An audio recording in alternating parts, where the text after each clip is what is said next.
What's up, guys? Showtime. Showtime Shred Fitness over here.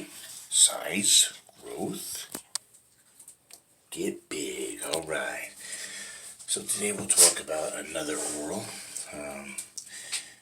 It's really similar to the last one I was talking about, so we will do that one today, which is called Anadrol 50, also known as A-bombs, okay? Help with strength, help with size. You get some water retention, especially if you're not eating clean. Some athletes get a lot, some athletes get a little. Depends on their diet, their genetics, and this and that and the other thing. Also depends on if they're taking it by itself, or taking it with tests, or they're taking it with a heavier oil-based test that makes you retain water as well, like a Sustanon 250 or something like that, or a Test 400, things like that. Doing like that with the Anadrol 50, and then like I don't know, something else that maybe helps you retain a lot of water, like if you're taking D-Bol and Anadrol 50, which I don't see a need for athletes to take both. The more you take, the more potential side effects that you don't want might happen, right? And I kind of think that your body develops a tolerance for whatever you put in your body anyways, and so more is not necessarily better, okay? In my opinion, you should stay away from steroids.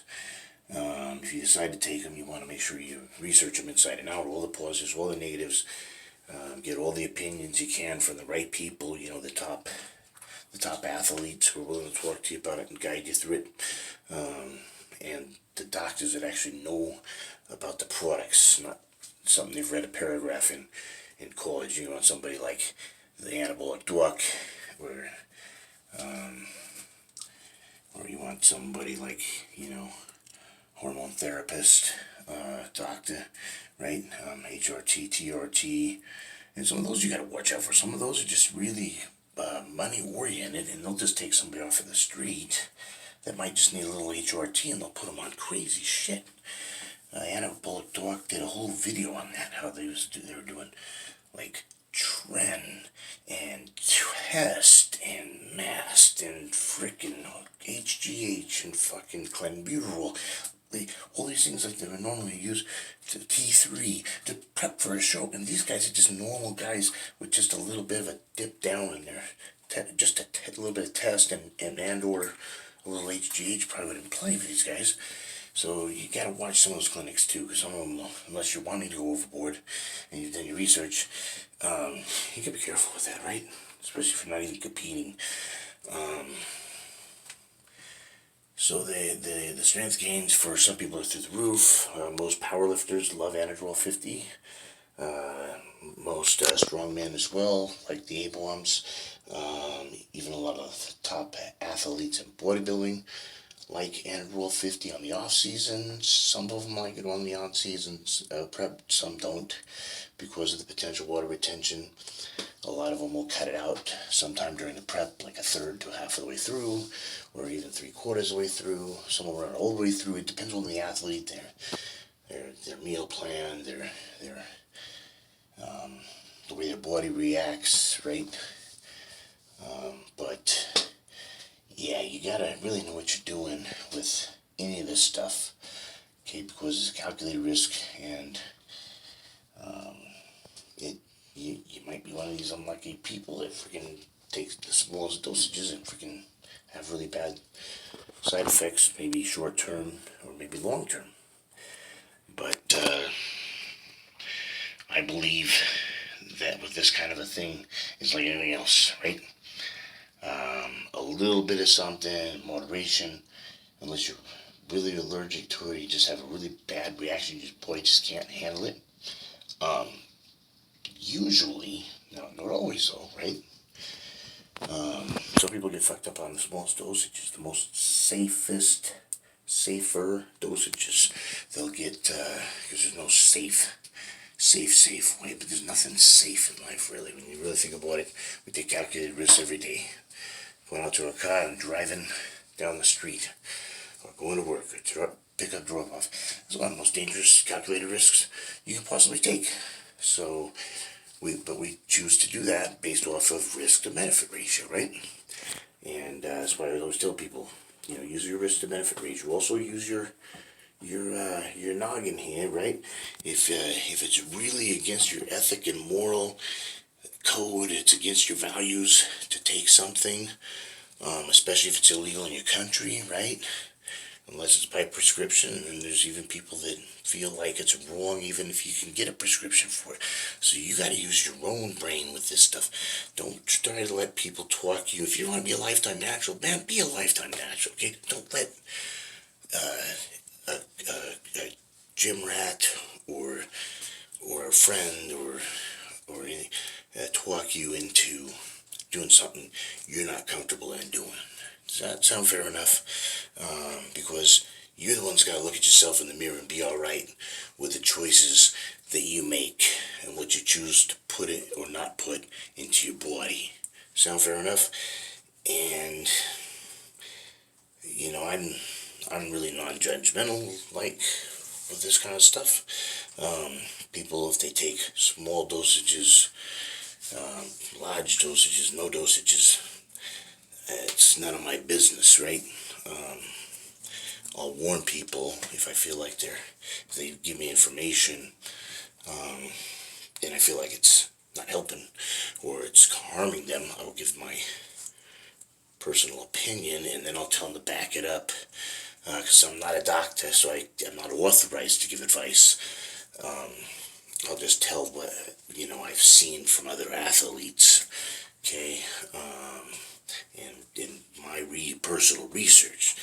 But to really get a good idea of what you're doing, you really should talk to a doctor, right?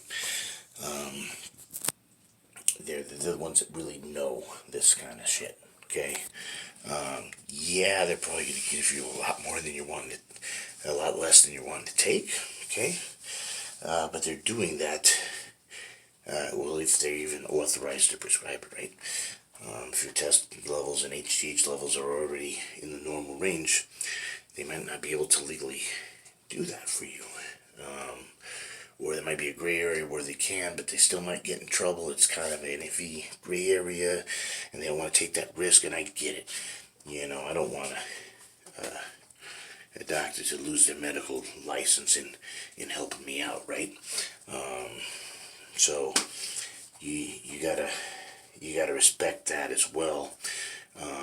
But the nice thing about these types of doctors is they may be unwilling to prescribe you something, or they might prescribe you in very small dosages, but at least they can help guide you through it. They can do your blood work for you. They can counsel you through and say, because if you're getting stuff on the side and then like you're doing too much, in my opinion, you're more at risk for this, and this. Here's my recommendation, and they can at least calm you down a little bit, right? So maybe if you're one of these people that take way too much, like you're taking 2 or 3 grams a week, that's bullshit. You're gonna feel like shit.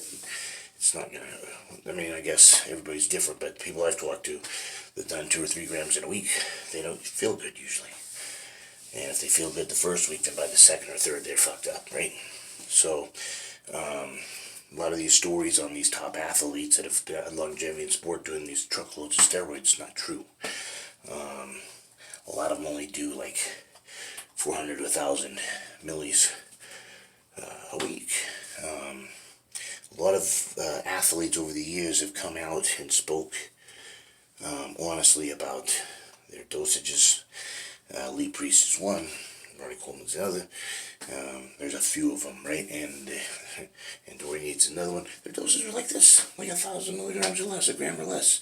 But what are you hearing in the gym? And this is why these guys came out. Like, we don't want people fucking themselves up, having them doing shit that we're not doing, right? We got great genetics. We train hard, and these things help, but they're not. That's not the reason we're champions, right? So they'll. But you get these gym rats that say, yeah, you gotta take 3 to 5 grams a week, bro. You gotta do that. You just gotta do that. You get 20, 40 units of HGH. That's a stupid bullshit thing, too. You don't need 20 to 40 units of GH. You only need 1 or 2 a day as a woman, 2 to 4 a day as a man, 5 tops. You don't need a massive amount of stuff to get freaky. Unless you got horrible genetics, and then if you got horrible genetics, no matter what you take, you're probably not going to get that impressive anyways. Fair enough. And you just got to kind of do what you can for as long as you can and stay relatively safe about it. More is not better. Okay? A lot of athletes I've talked to have said that. More is not better. It does not make you champion. And you actually need to be able to train without them for a long period of time. Take big breaks and take big, long 6 to year breaks sometimes, just to learn to continue to train without them so you don't rely on them, right? As a crutch. You just use them for the final touches and to get that little bit of a, well, it's not even an edge in competition if you're non-tested because everybody's got access to those, right? So there's no freaking, shortcuts or anything like that. If you just barely are starting to take something, you're on stage against guys that have been in the game for 10, 20 years, and they've been on gear for at least half to 3/4 of that time, if not the full competition, their full competition career. You're playing catch up. So don't think this is going to give you an edge. If you want an edge, do a legit natural federation. You got to research those. Some of those fucking juice heads will fucking slip into the fucking, that pisses me off. They'll fucking sneak into the fucking natural shows, and that's not cool to go in and take the natural athletes' trophies. But if you're on an equal playing field, you're all natural, you go up against other all natural athletes, best athlete wins. That's what sports is all about. Same thing with gear. If you're on a little bit of stuff, other people on a little bit of stuff, or a lot of stuff, because a lot of stuff isn't gonna do you any good. I mean, it depends on what some people think that a gram a week is a lot. So yes, if you're doing a gram a week, you're probably gonna have an edge over somebody that's doing 200 a week, for example. But to me, 200 doesn't even count. Might as well. That's not even. You're doing 77 millis a week naturally if you're in the normal range. 49 to 77. So it's like 200. That's just a little over double. It's not going to do you much good. So yeah. So a lot of athletes like that 500 to a gram, and any more than that, most athletes don't feel good. Especially if they're taking tren, either daily or every other day. And I'm covering a lot in this video, right? But there's a lot of controversy in this sport for some reason. Even though drugs are rampant in all sports, they just want to point to the bodybuilders because their physiques reflect their work in the gym. They'll automatically think, well, the other athletes can't be on it because they're not near as big as this guy. Well, it's not their specialty, right? The bodybuilders, that's all we do 24/7 is eat, sleep, train, right? But train on weights. Cardio is zero unless we're doing freaking, a maximum of 20 minutes on the off season. But like for me, it's usually zero. And then, step it up and do cardio, obviously, for the shows, most athletes, but it's eat, sleep, grow, eat, sleep, grow, eat, sleep, grow. But so many other athletes are at a calorie deficiency because they're running their asses off, burning more calories than they take in, some of them. So, and they're not gonna, and a lot of them aren't 100% focused on the weights. They just kind of do it a little bit supplementarily to get their strength and size up a little bit, especially for sports like football and stuff. But not all of them do that power bodybuilding system. So you get some guys that are freaky huge that train like bodybuilders and powerlifters in the off season and then play football. But you get a lot of guys who have pretty impressive physiques, but they can be on a lot of gear and still look like they're on nothing or next to nothing because they're not very big. They have a very natural looking physique, even though it's still enhanced, right? And I'm not saying all ball players, nothing. I'm going to give you an example of an athlete. Some athletes take stuff in pro sports, some don't. But at that elite level, man, a lot of them do. You know, it's just a multi-million-dollar contract on the line. Something gives you just a little bit of an edge. You know, a lot of athletes are going to do it, especially if it's a difference of $1 million contract or getting cut, or $1 million contract, or a several $1 million contract, or $20,000 a year, right? Big difference. So, risk to benefit ratio, a lot of athletes, once they get to that college and pro level, there's a lot of them will make the decision to stay clean, and there's a lot of them make the decision to cross over, right? And I understand both methods. If the majority of athletes were clean, I would say it's bullshit for athletes to juice. But so many at that elite level are doing it. I would go out on a limb just because I've played several different types of sports, right? So you kind of know who's does what and this and that, right? So I would say more do the peds than not, but they're very smart about it, and they time it so that they, can still pass the drug test and stuff. But every once in a while they fuck up, right? And random tests they weren't expecting, they didn't get tipped off. They have to do a piss test, they pop dirty. Now they gotta go 2-3 games, they can't even play, right? So it's kind of rough, right? So that kind of sucks, and the reputation gets damaged because they go, oh, there's the steroid guy, and it's like, yeah. And then they're like, yeah, great, I'm the only one, right? It's most of the top athletes. I mean, there's people in golf and tennis who take peds, okay, to take it to the next level. It is what it is.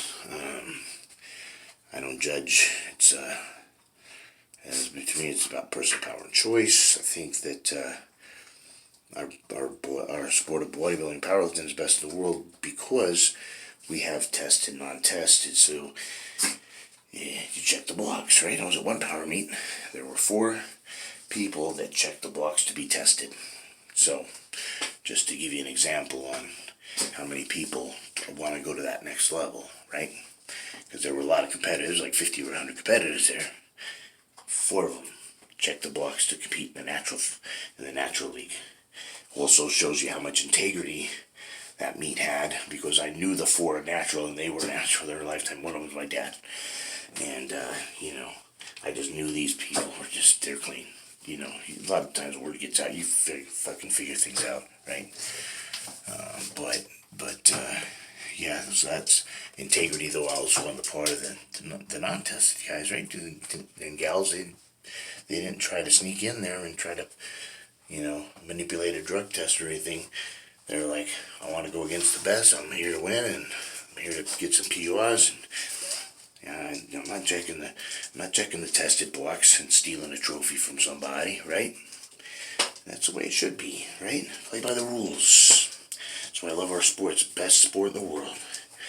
Alright, it's been Showtime. Showtime Shred Fitness over here. Size, growth, get big. Alright. And again, just to let you know, it is fairly easy nowadays to get a prescription. Like, everything I do is legal. It's all through doctors and everything else, right? So, of course, my test levels were 43. It's low. It's supposed to be 311. But just to throw that out there, there is a way to do it legally. So if you're one of these people that really feel like you're low T or your HGH levels are shit, and you feel like you need something, go see a professional about it. Get some blood work done on you, and if you need it, they'll prescribe it, right? And then you'll feel a lot better. Because if you do have low T and things like that, you're probably having some symptoms like fucking depression, freaking low sex drive, maybe even some PD or ED, penile or erectile dysfunction, right? Shit can happen, right? And you might not even do anything wrong. You might not have ever taken a steroid in your life. You're just old now. You're over 30, or worse yet, you're over 40. And most people they take, test levels drop for a lot of people. I shouldn't say most people, but a lot of people, they hit that 30 to 40 and above, and each decade it gets worse. So keep that in mind, and weigh out your options, do your research, and see if it's something that you feel like is going to be beneficial health-wise for you or not. Because it's your choice, it's your body, your choice, okay? It's not anybody else's. But you do need to be above 18. It's bullshit for kids. Kids should not take it for any reason ever, right? But, and I think the older the better too. 20s at the very earliest, and I think wait until your 30s or 40s is even better. But again, I'm not a doctor, so I can't tell you what to do. You can do that. You tell yourself what to do. It's been Showtime Strength Fitness over here. Size, growth, get big.